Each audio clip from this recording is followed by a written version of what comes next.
Architect Robert Venturi and architect and urban planner Denise met while both teaching at the University of Pennsylvania in 1960. The pair bonded over their shared interest of ornamentation and historical influence, and have been identified as the founding members of postmodernism. In the early 1960s, Venturi challenged the rigid rules of modernism and designed the Varna Venturi House, exploring symbolism and contradiction, and consequently designing one of the first examples of postmodern architecture. In the late 1960s, Venturi and Scott Brown, along with 13 students, went to Las Vegas to study the Las Vegas Strip.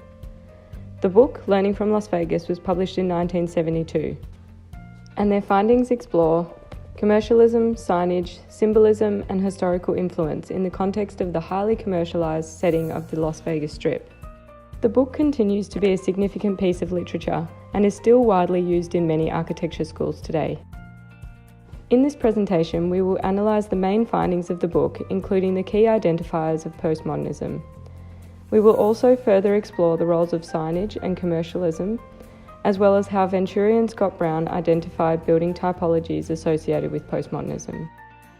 Lastly, we will each analyse our own cities of Melbourne, Sydney, and Istanbul in reference to the theories discussed in the book Learning from Las Vegas.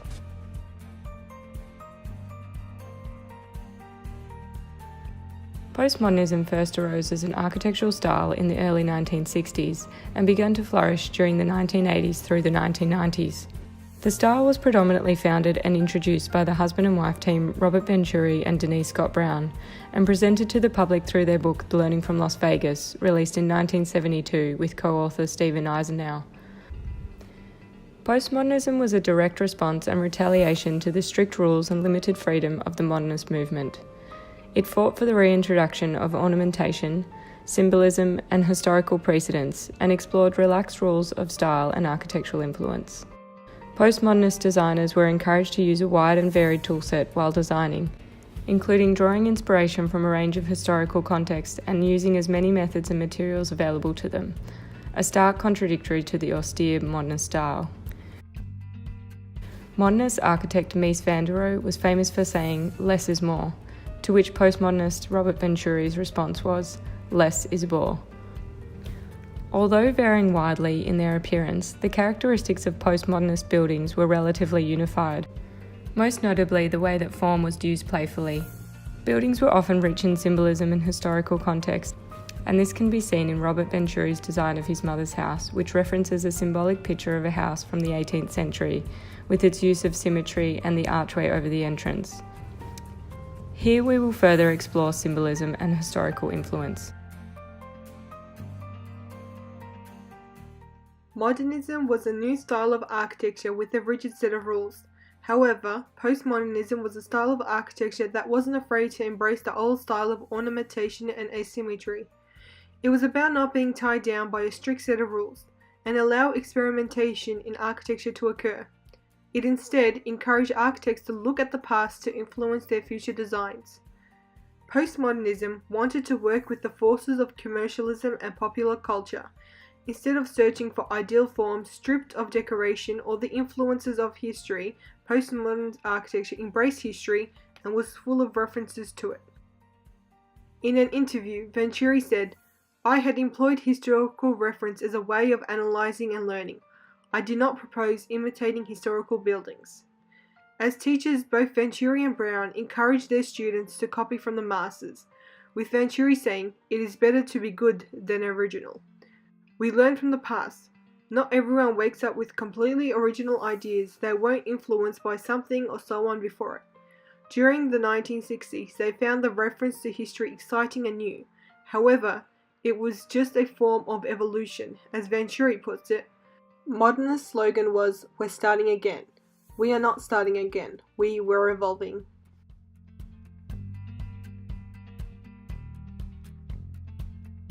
At the turn of the 20th century, modernist architecture favoured a removal of symbolism from design. Adorno tells us that this removal of symbolism in architecture was a symptom of a culture that had lost its attachment to symbolic and functional meanings. This purist and strictly functional type of architecture is explained by Venturi and Brown as a reaction against eclecticism and the picturesque. In analysing modern cities today, the removal of symbolism is evident in the dominant glass skyscrapers and the Corbusian vertical apartment blocks. Venturi and Brown saw the removal of symbolism as a failure of architecture to connect to the past and a failure to evoke explicit associations. Pinder also described this failure as a crisis in the modernist vision, resulting in a postmodernism of resistance. The city of Las Vegas is where this resistance is obvious. In their book Learning from Las Vegas, Venturi and Brown allow us to see an alternative modern city which reintroduces classical symbolism and historical meanings to architecture. Venturi and Brown tell us that in Las Vegas, architecture is not enough. Instead, symbols dominate the landscape as they facilitate communication and the formation of relationships. In resisting modernism, Las Vegas allows symbolism to experience a renaissance. In Las Vegas, the buildings proudly incorporate an eclectic and exotic range of symbols and are permitted to do so in an explosion of unconstrained combinations.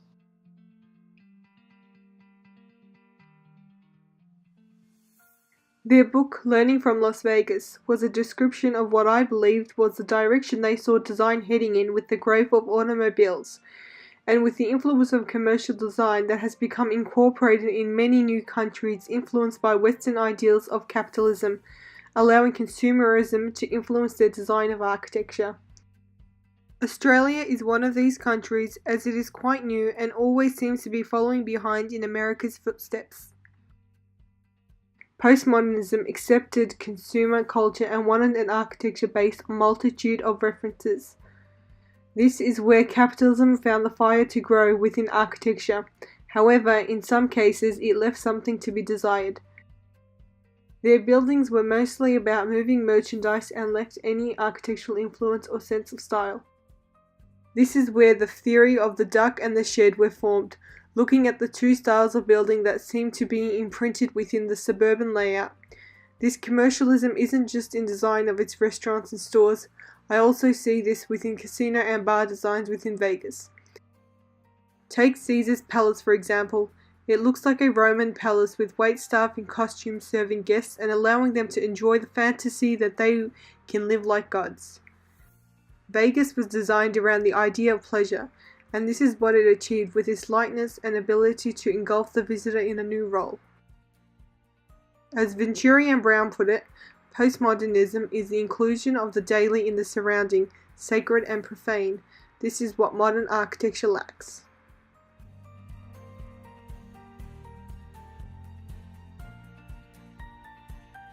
In the book Learning from Las Vegas, authors Venturi, Scott Brown and Eisenhower explore the role that signage plays in the city of Las Vegas, and specifically the Las Vegas Strip. The architecture of the Las Vegas Strip is heavily influenced by the significant use of cars, and signage has been targeted towards people travelling at greater speeds and distances than foot traffic. Due to the speed and scale at which elements are viewed, signage has become an important factor in attracting business and plays a major part in the overall architecture of the Strip. In the book, the authors describe the signage of gas stations in great length and explain how signage needs to work at 3 different distances. One sign for greater distances at a scale visible while travelling on the freeway, one for closer approaching traffic, and one while at the establishment. Not only does the signage have to work at different distances, it has to work at different times of the day. The sign must be functional and clear during sunlight hours, and work as a neon sign during the night. As the Strip is predominantly made up of casinos and hotels, it is arguably more important for the sign to be effective during the night than the daytime. Learning from Las Vegas highlighted 2 types of typical buildings, and as such 2 types of signage. The decorated shed signage was typically overscaled and overused compared to the rather discreet and often small-scale architecture associated with it. Here the sign would often play a more important role than the building itself. Essentially, the sign has become the architecture. The second type was the duck, where the building itself was in fact the sign and clearly illustrated the use of the building.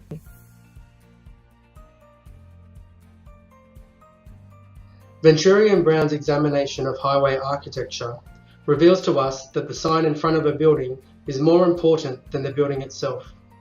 This rejection of functionalism explains that spatial relationships can instead be communicated through symbolism.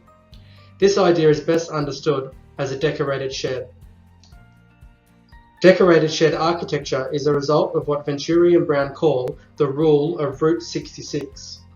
The highway is dotted with dispersed architecture characterized by the little building with the enormous sign out the front. This concept is common in Las Vegas with oversized and extravagant signs which can be observed from a distance and in a vehicle at high speeds. Venturi and Brown also indicate that the building is usually set back from the road and of modest design and scale. Hall labels this same concept as roadside architecture, commonly used by hotels and fast food businesses to attract customers. The importance of the dominant sign is explained by Venturi and Brown, who tell us that if the sign is removed, the connection to place is lost. If the theorists are correct, we can imagine that a car travelling at high speed will have little to no awareness of the architecture approaching. Decorated sheds are generic buildings which use signs to explain function. The opposite to this is duck architecture. Duck architecture are buildings which are themselves a sign. Kolstad tells us that duck typologies use their shape and construction to explicitly represent the building's function.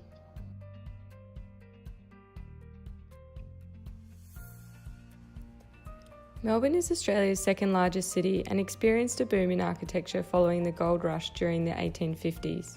While Melbourne as it stands today is an eclectic mix of architectural styles, its foundations were predominantly laid by the Victorian style of architecture that is still dominant in the city today. While examining Melbourne as a city, you will quickly notice the grid layout of the central business district. The city boasts a range of building types with a focus on commercialism that includes offices, retail, restaurants, hotels and public spaces. Religious buildings still dominate Melbourne's architecture, with Christian and Catholic churches still occupying some of the most valuable real estate in the city, as shown on this map. What was once an easy-to-navigate city by car has been disjointed in recent years due to selected major roads being restricted to pedestrian and tram traffic only. Public transport is easily navigated throughout the city and works well with the grid system to efficiently move occupants from A to B. This map shows tram routes and train stations throughout the CBD and demonstrates how travelling via public transport is easily achieved. With walking and public transport the method of choice, dedicated car parks are usually restricted to compact multi-level buildings or basement car parking below establishments, and there is less demand for car parking due to constant public transport improvements. Petrol stations are literally non-existent in the CBD due to the combination of little demand and expensive real estate. As a result of the increased foot traffic, advertising in the CBD of Melbourne is targeted towards pedestrians, and its scale reflects this. Signage is commonly positioned just above door height and directed in two ways. The first running adjacent to the shopfront to catch the eye of a pedestrian walking by.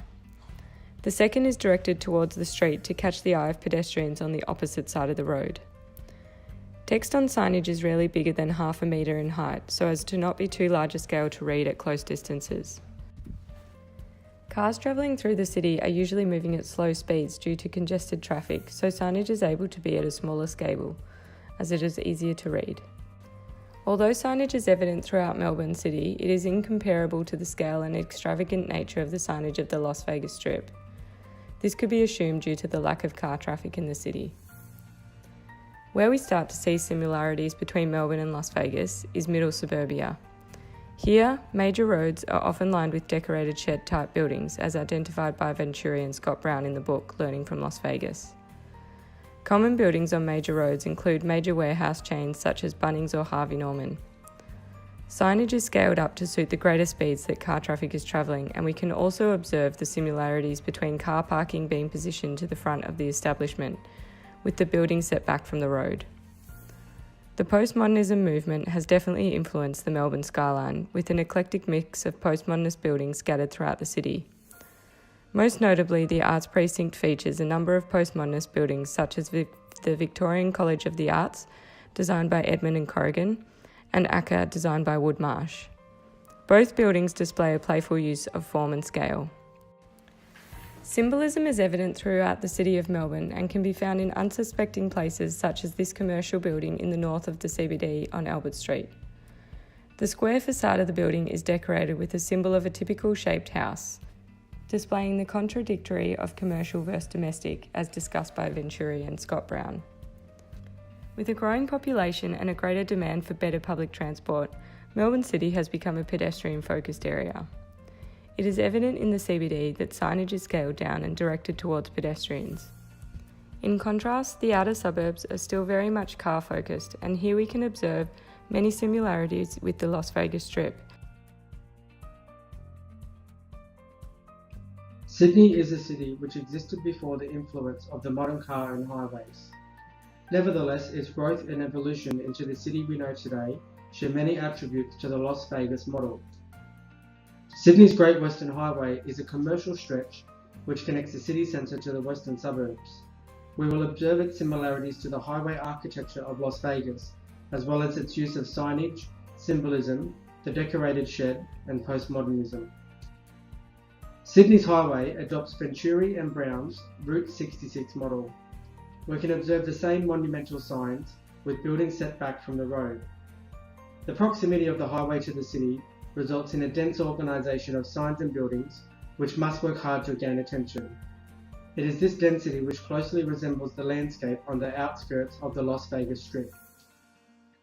The modesty and simplicity of the Sydney highway buildings require the addition of large-scale signage to attract customers. This use of signage and billboards in Sydney is what Venturi and Brown would explain as a commercial vernacular.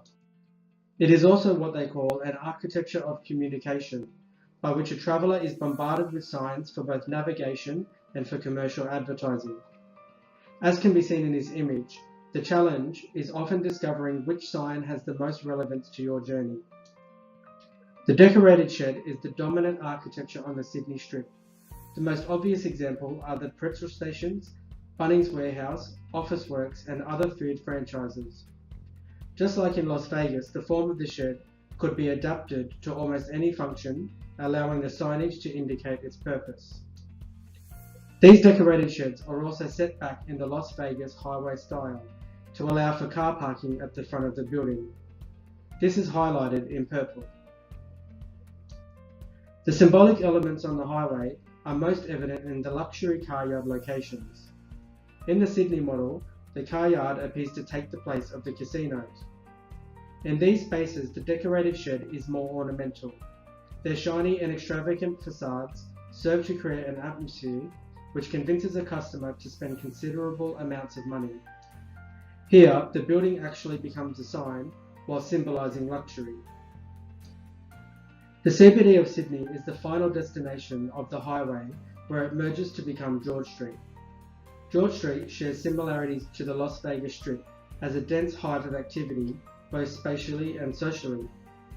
However, the Sydney CBD is a financial centre with impressive modern skyscrapers.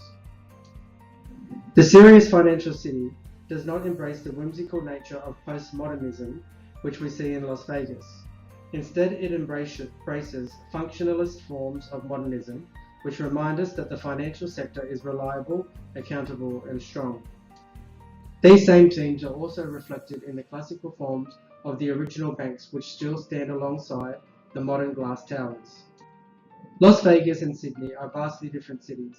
However, we can see that both cities have evolved due to the rise of motorcar, highways, commercial architecture, and signage. The result is the formation of two sister cities, each sharing a great deal of DNA, but with vastly different personalities.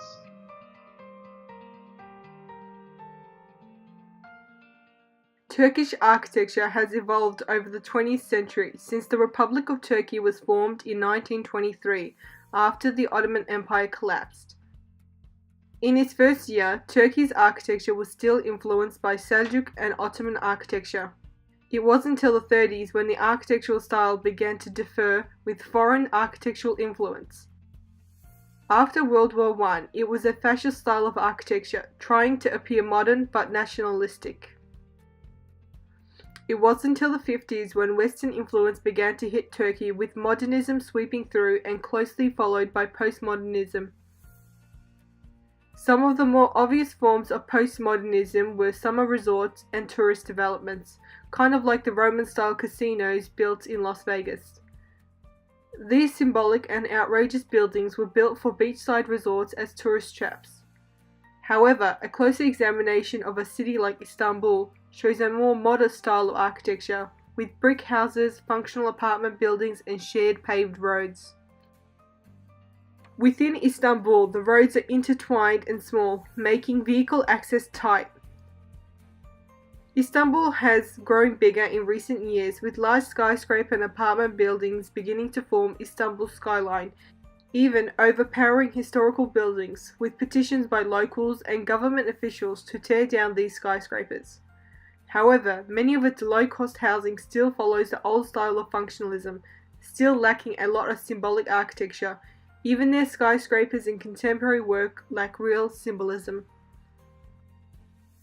The basic concept of the strip is the growth of automobile and the need for large parking lots in front of large shed-like buildings to be seen at high speeds down long highways. Cities within Turkey have these elements, however scattered along stretches of highway and not as flashy as Vegas. The main signage along the roads are the road names and routes and signs to let you know where the nearest rest stops are. In the inner city, the highways there are typical large advertisements tacked on large buildings to be seen from a great distance.